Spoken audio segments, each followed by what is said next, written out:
NaMuMyoHoRenGeKyo, NaMuMyoHoRenGeKyo. Thank you for being here. Today I'm going to finish up the King Rinda Gosho. A Gosho that really focuses. This letter was written to a lay monk, and really focusing on cause making and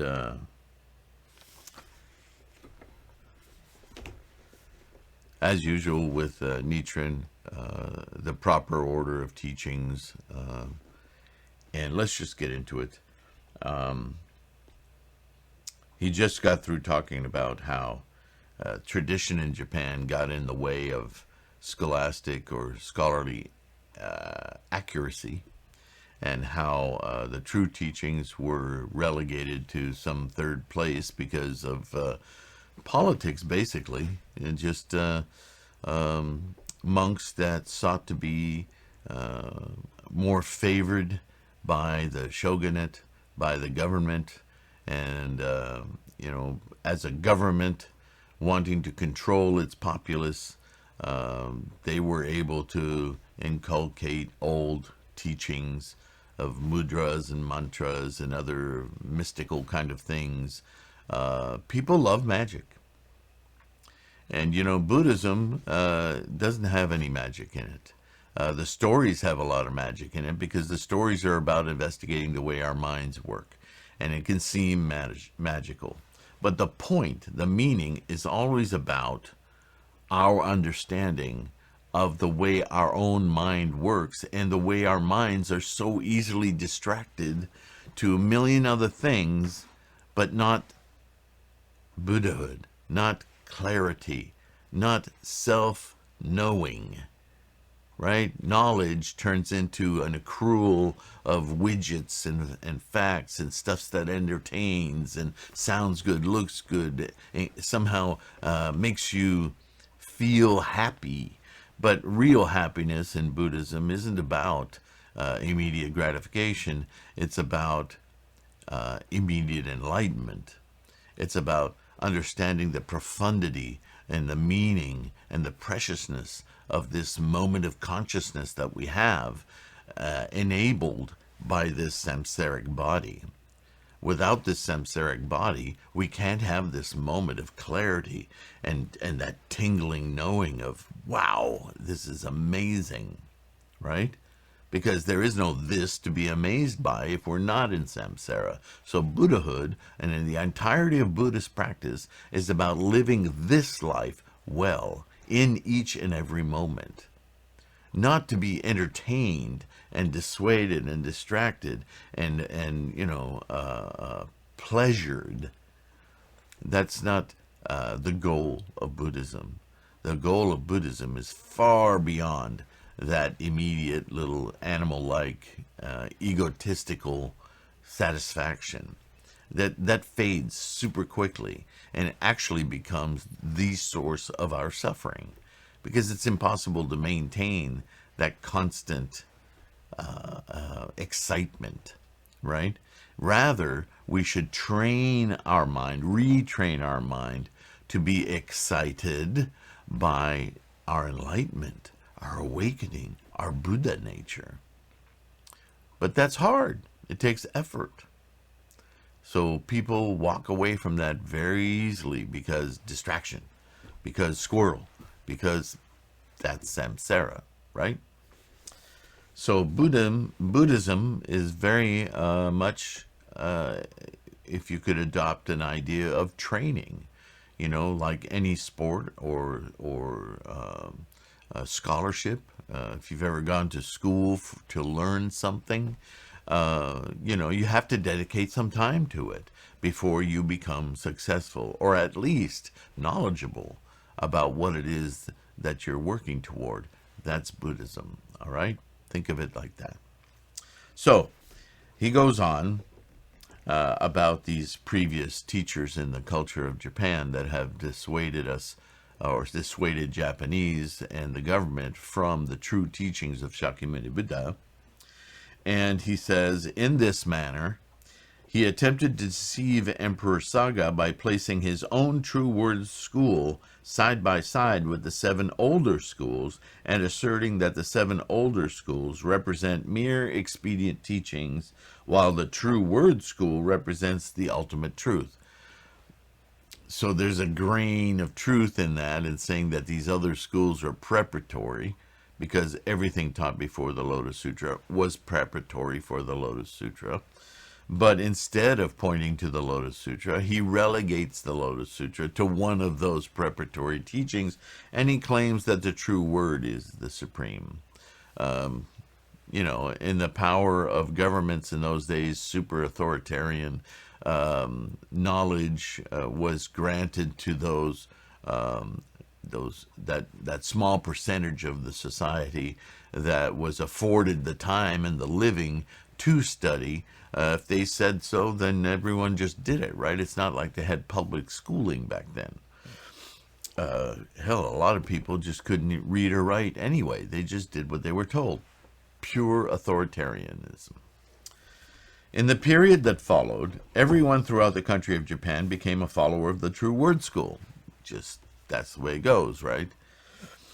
In addition, a disciple of the great teacher Gongyo named Jikaku journeyed to China, where he made, and this is after Gongyo passed away, right? So Jikaku, being a young student, thought he would go to China and do his pilgrimage and so forth to learn about these teachings, and no doubt to learn about the teachings that this new teacher now was promoting as superior to what Gongyo had taught.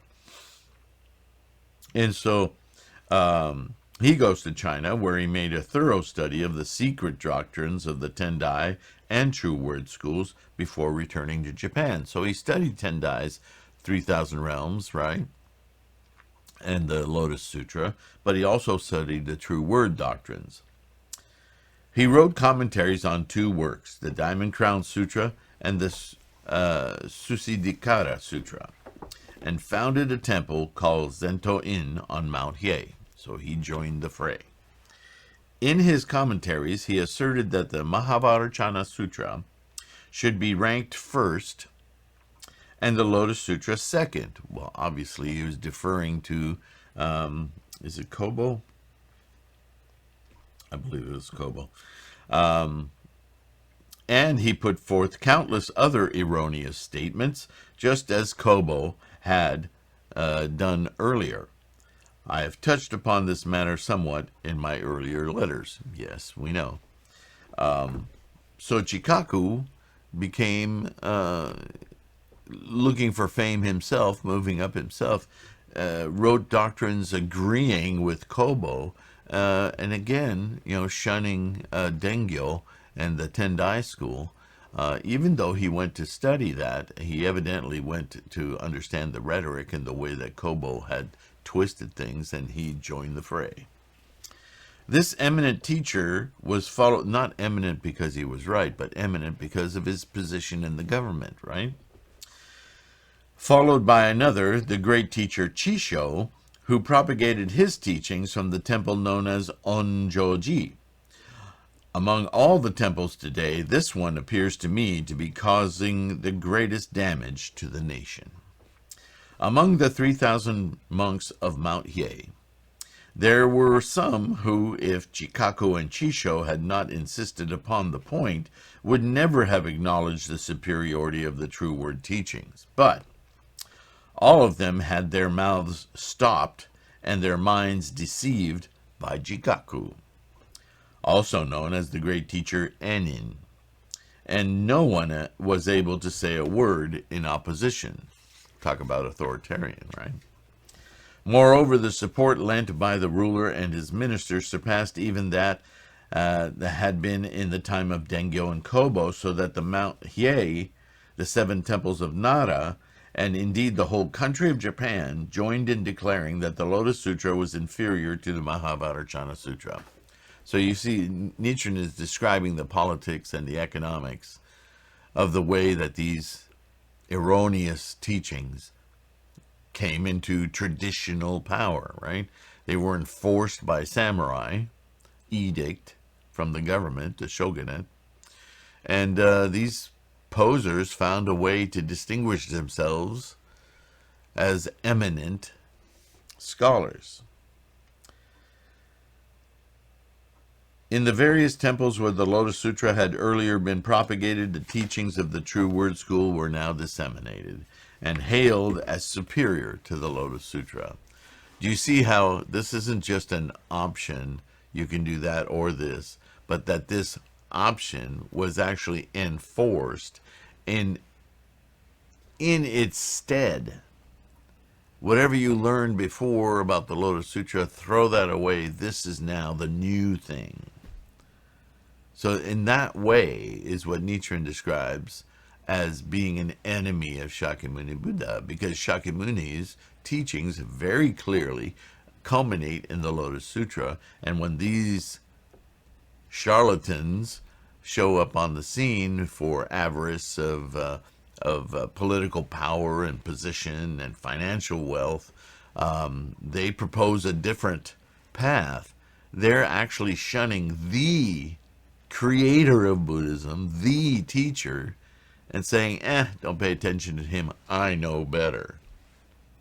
It's pretty incredible how you can sway an entire population simply through arrogance and ego and oppression, because as we know from Nichiren, if the government don't agree with you, you better watch your step, right? Especially in a government run by assassins. Okay. 400 years or more have passed since this situation developed. So 400 years, there's a lot of tradition there, right? These erroneous opinions have continued to spread, and five sovereigns from the 81st ruler of Japan to the 85th have lost their thrones because the Buddhist way has fallen into decline. The way of the sovereign has likewise declined. Yeah, how many times can the ruler of a nation be demonstrated to be subordinate to the spiritual leader without respect being shifted to the spiritual leader, and the guy with the sword will put up with, albeit with fear because he has a sword. In addition, the major erroneous doctrine known as the Zen school and the minor erroneous doctrine called the Nembutsu school have joined the great evil doctrine called true word, and these evil schools now stand side by side, holding sway over the entire country. The sun goddess has lost heart and no longer protects her charges. Great Bodhisattva Hachiman has been sapped of his power and authority and has ceased to guard and defend the nation. In the end, we are all doomed to become the prey of a foreign land. In this case, the Mongol invasions, right? But Japan was invaded by China, by the Mongols, even by Korea at some point. I, Nichiren, viewing this state of affairs and fearful of the warning about one who is betraying the Buddha's teachings, and about one who, quote, will fall into hell along with those evil persons, end quote, have attempted to inform the ruler of the nation of the general situation.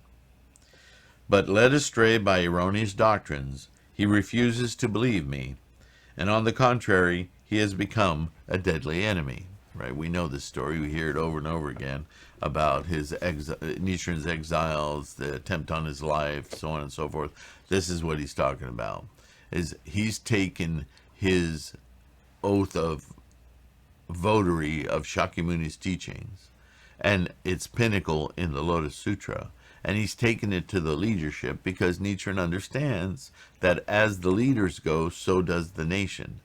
It's an authoritarian state. So he can try to proselytize amongst the people, but he's fighting the great waves that are coming on shore of authoritarianism theft of lands, even death from this assassinate, if you will, this shogun government run by samurai who demand compliance under auspices of losing all your land, losing your wife and children, losing your husband, losing your life. So Nichiren poses a great threat to the order of things. And so Nichiren takes the fight right to the top. Says, if I can show you the error, by the way, you're the shogun, you're the ruling government, these posers are making you look bad. Look at what the truth is. If he could find a ruler with the chutzpah, with the guts, to stand up to these popular leaders of the Buddhist schools, and in essence place Nichiren by their side, they too could rule correctly and support Shakyamuni's teachings. But people are stubborn. People hold on to their whatever's working. They don't want to shake things up. Even the great courageous rulers of the shogunate, right? They fear their own advisors. And so Nichiren knows this is what he has to do, is continually remonstrate and talk to them. And as he does that, he converts a lot of the people. So that's happening.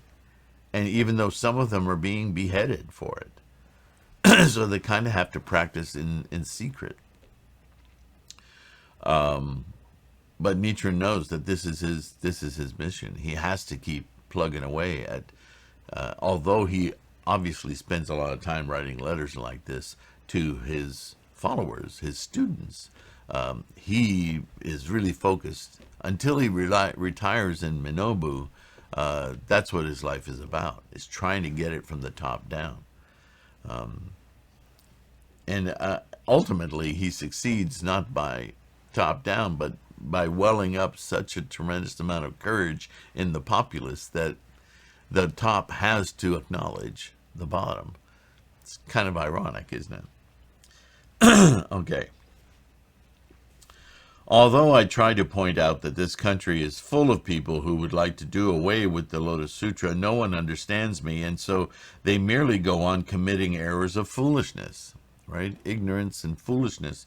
Foolishness because no longer are they ignorant. Nichiren is showing them that they're being foolish, but they continue.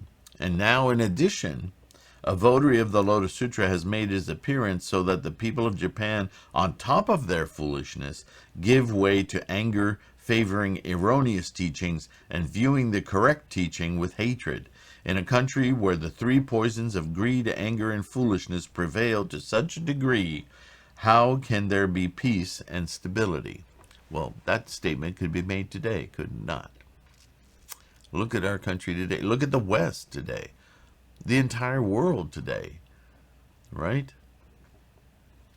In Asia right now, if you look at India and China, the massive population that they represent on the earth, they've become completely right-wing, dictatorial. China doesn't even want to hear anyone profess any kind of religion other than the great leader.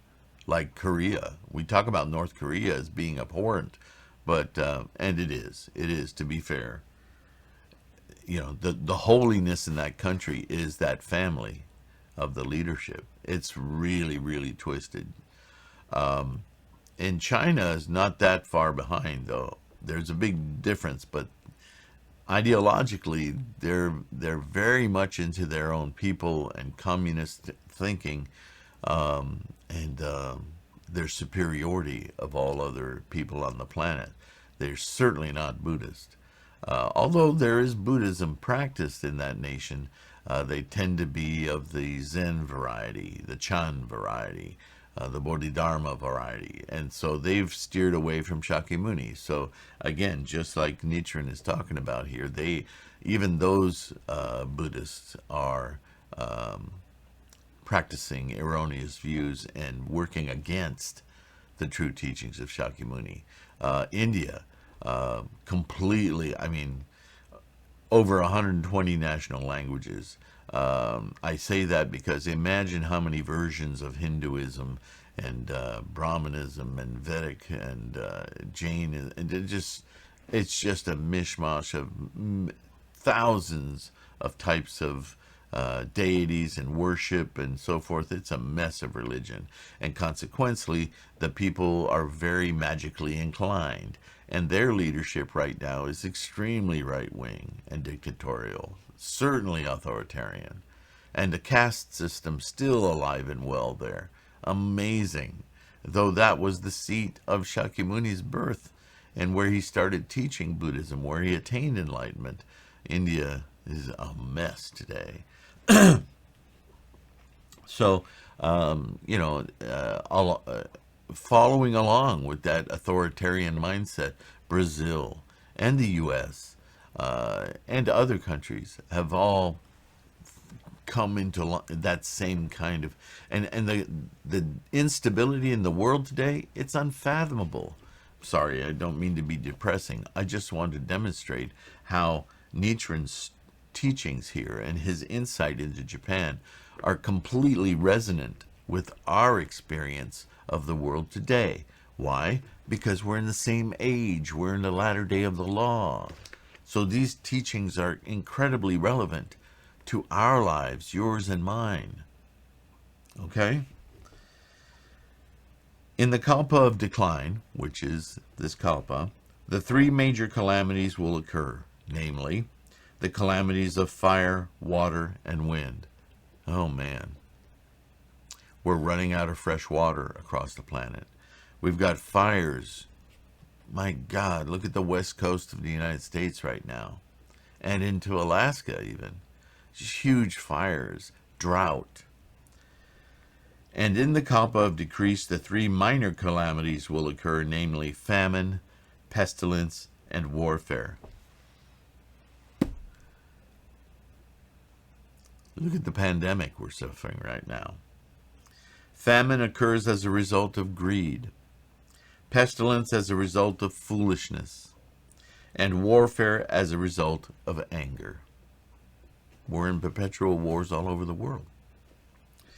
At present, the people of Japan number 4,994,828 men and women, all of them different persons, but all alike infected by the three poisons. Right? Greed, anger, and stupidity. And these three poisons occur because of their relationship with NaMuMyoHoRenGeKyo. So all of these people, at the same moment, set out to curse, attack, banish, and do away with Shakyamuni, many treasures, and the Buddhas of the 10 directions. This is what leads to the appearance of the three minor calamities. And now I wonder, what karma from the past existences has caused Nichiren and his associates, his students, to become the proponents of the Daimoku of the Lotus Sutra? What's our karma? It seems to me that at present, Brahma, Shakra, and the deities of the sun and moon, the four heavenly kings, the sun goddess, great Bodhisattva Hachiman, and all the other major and minor deities of the 3,132 shrines throughout Japan are like King Rinda of past times. That the white horses are Nichiren and the white swans are my followers. The neighing of the white horses is the sound of our voices chanting NaMuMyoHoRenGeKyo. When Brahma, Shakra, and the deities of the sun and moon, the four heavenly kings, and the others hear this sound, how could they fail to take on a healthy color and shine with a brilliant light? How could they fail to guard or protect us? And we should be firmly convinced of this. So I remember the story of King Rinda, right? When he heard the neighing of the horses, the white horses, he was healthy and prosperous and a good king. And yet, to make the white horses neigh, He needed white swans. When the white horses would see the white swans, they would neigh. So Nichiren is using that story, and he's saying this is what we need to do. The neighing is NaMuMyoHoRenGeKyo. This is what will bring life to our leaders, will correct the path, if you will. In the memorial service held this last third month, you donated numerous strings of coins. As a result, this year we'll have been able to support over 100 men at this mountain dwelling, and they are able to read and recite the Lotus Sutra and discuss its doctrines all day long. Isn't this what we're doing, you and I? In this evil age of decline, the teachings, people controlled profoundly by avarice, manipulative and stupid with stubborn ignorance, latter age, this represents the foremost Buddhist practice in all of Jampanvipa. How pleased your departed ancestors must be. Shakyamuni Buddha said that a person who observes filial piety deserves to be called a world-honored one. Are not you yourself just such a world-honored one? The matter of the late Acharya Daishin was surely most regrettable, but we should consider that what has happened will serve to further spread the teachings of the Lotus Sutra. If my life is spared, there are many other things I want to write to you about on some further future occasion. Nichiren. So,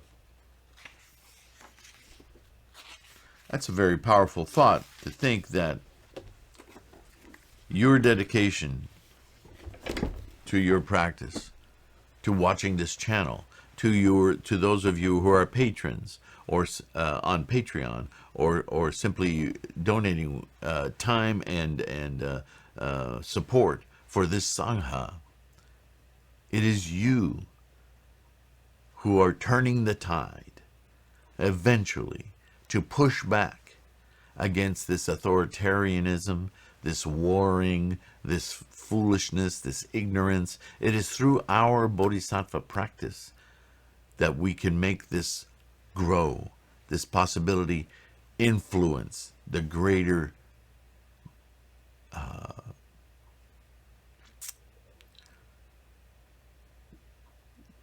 proponent of our societies, right now easily fooled and made to kowtow to false leadership, to false thinking, to erroneous views. Many people today, I put it to you, if not you and I ourselves, are quite frightened by the world. We bury it, we put it in boxes, but look at all the violence stirring up in the world. That's a result, that's a reaction of fear. And that fear is growing because of terrible leadership, terrible erroneous views. Take up arms with your daimoku, not with weapons. Face violence with the courage of your Buddha nature, of your daimoku. Think that way in your own life and be confident that it resonates throughout your environment, and that we are influencing to the good, to Buddha, to the life affirming, in the face of all of this slavish, unlife affirming, irresponsible, disgusting behavior. We can do it. You and I together, we can influence our world. And then think of the resolve that requires. You can't let up. You can't say, well, this is good for Saturday, but the rest of the week I do whatever. This is a lifelong commitment. And with that commitment, there will be effect. There has to be.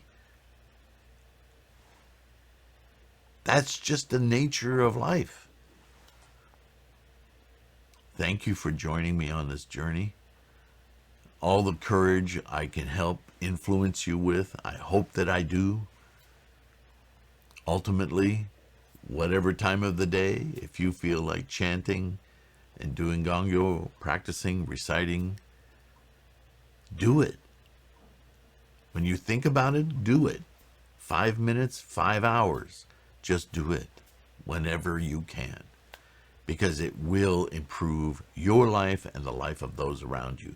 Have confidence that that is so.